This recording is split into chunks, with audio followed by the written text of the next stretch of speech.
आप सबको नमस्कार।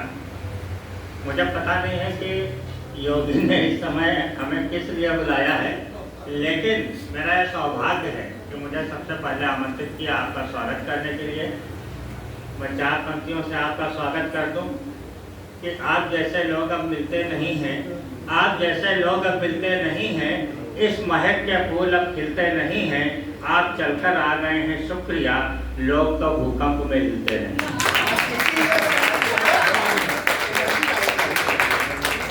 तो ये जो कार्यक्रम है, ये कार्यक्रम कोई छोटा मोटा कार्यक्रम नहीं है। देखिए, कविता क्या है या साहित्य क्या है, यह विचारशीलता है।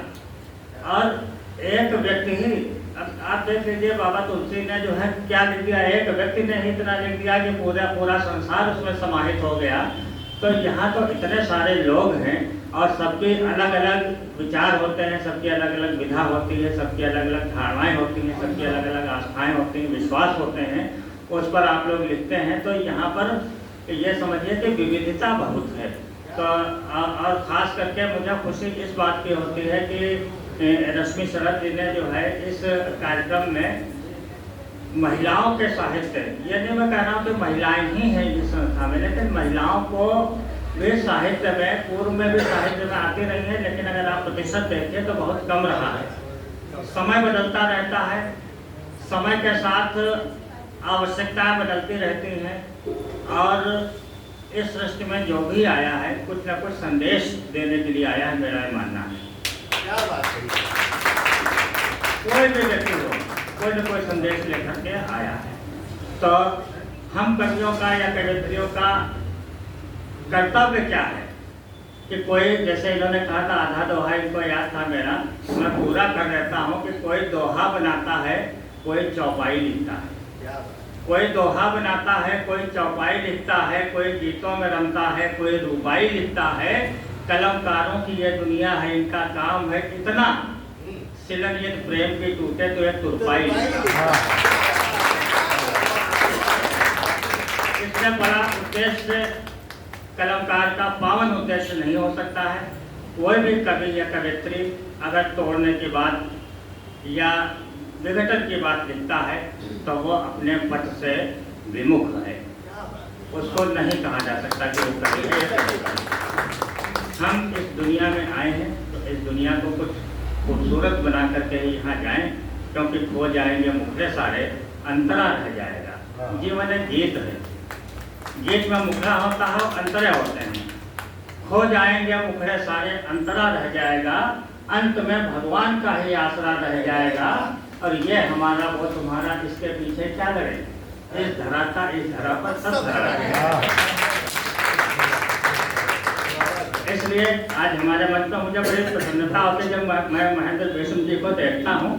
अद्भुत, हम लोगों को ईश्वर ने, माँ सरस्वती ने, आप सबको या हम सब लोगों को, जितने भी और लोग हैं जो यहाँ पर नहीं आए होंगे, दुनिया में कवि हैं या साहित्यकार हैं, महेंद्र भेषम जी ने उन कठिन विषयों पर, उन छिपे हुए विषयों पर लिखा है जिन पर अमूमन लिखने के का साहस तो नहीं होता है, बल्कि उनको ये लगता है कि इन पर अंदर से महसूस होता है, पर उसको वो शब्द नहीं कह पाते हैं।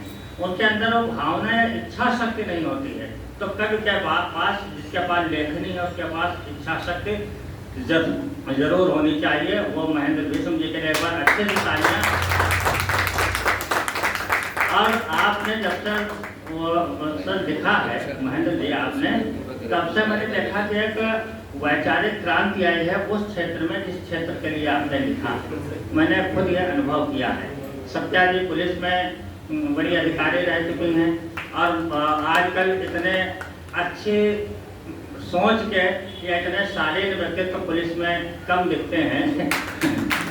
मैं प्रणाम करता हूँ अवधि हरि जी जो है, जिन्होंने कि वास्तव में जैसा योगी ने कहा कि विगत भक्ति काल बीते हुए कई 100 वर्ष हो गए, उसके बाद आपने एक नया युग सा शुरू किया है, उसकी आपको बधाई है।